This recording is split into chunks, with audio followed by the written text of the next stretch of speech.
Yeah, Daniel. Yes, I have a question. So I'm dealing with a client, an agent that keeps saying that the business they already had an offer, and so we say, okay, well, good luck and whatnot. My client ended up calling the agent, and the agent says, "Oh yeah, it's available. Sign an NDA, come and go see it." Um, And we find out that this agent is basically telling every agent that this property, that this business, it's already in contract, or and we happen to talk to the owner because the owner was at the business, and I guess a lot of agents have kind of talked to her, like, listen, our offer is not even presented, or your agent is just saying that the business is already under contract.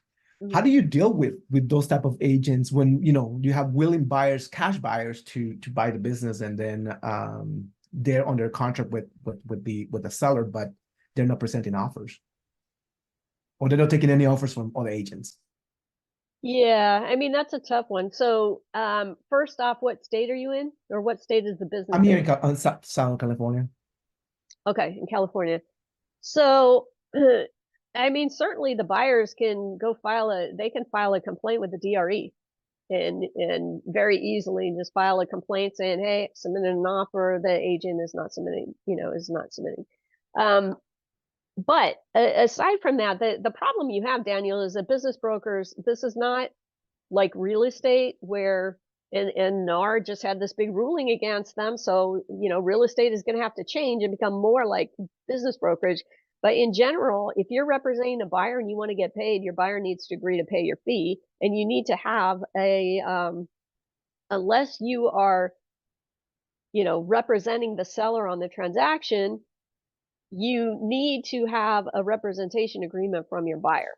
So I represented, I had years ago, I did some work with trying to figure out how to make a living representing buyers and found that it didn't work for me. I know a couple of buyers brokers that have been very successful with it, but in small businesses, it's very difficult, especially here.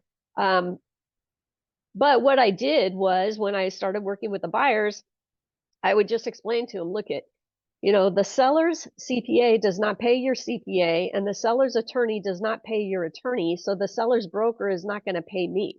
So if you want me to be your broker, then you need to be willing to pay my fee. And if you're not willing to do that, then I can't spend my time, energy, and effort looking for a business for you because I will never be able to get compensated. So I need to just move on and do something else. That's just the reality of it. And probably less than 10% of the brokers will share fees. So once you have a signed agreement, buyer representation agreement, and the buyer has agreed to pay your fee, then when you're talking to the other agent, you just tell them that. You say, I have a buyer representation agreement. My buyer is paying my fee. Just send me the information. If you want a copy of my rep agreement, I'm happy to send that to you, but you need to send me the information on the business. Most of the time they will. So what it comes down to is they don't want to pay you because you're not working for them. They don't want to be responsible for paying your fee. So if your buyer is willing to pay your fee, you share that information with them. Most of them will go ahead and start providing you information about the business.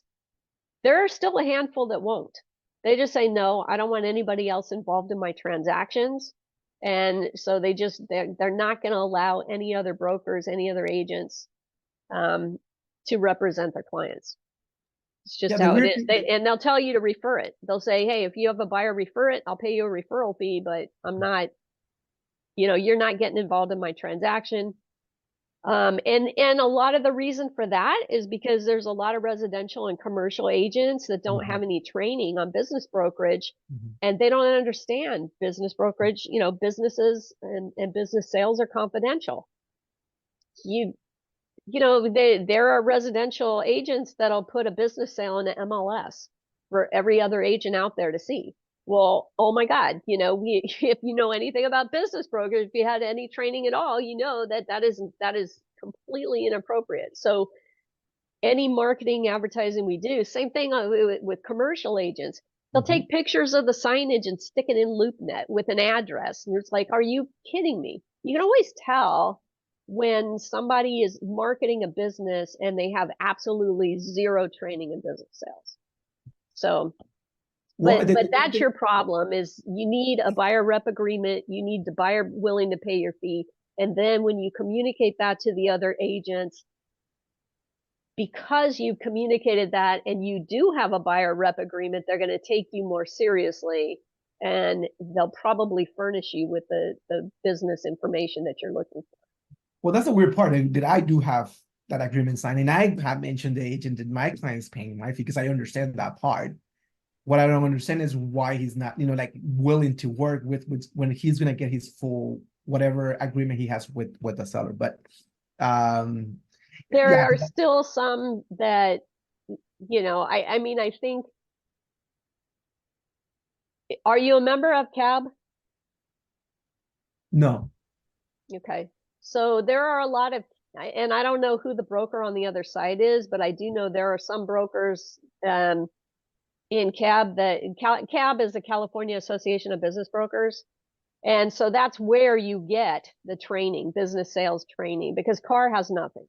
CAR, California Association of Realtors, Association of Realtors doesn't teach squat on how to sell businesses. Like, they have zero training last time I was talking to them. So CAB is where you get the training. And so a lot of the members that I've talked to in CAB, they say they will not.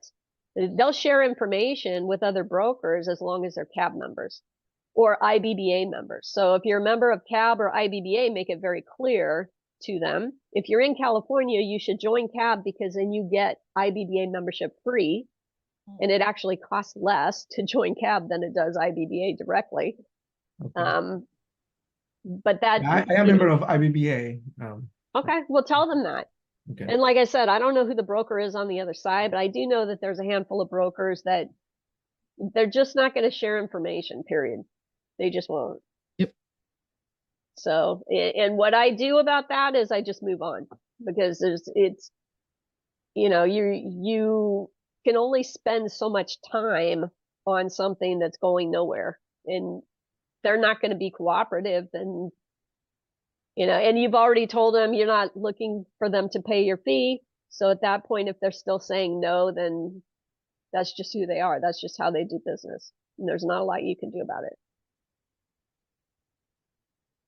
Thank you for that. Sure.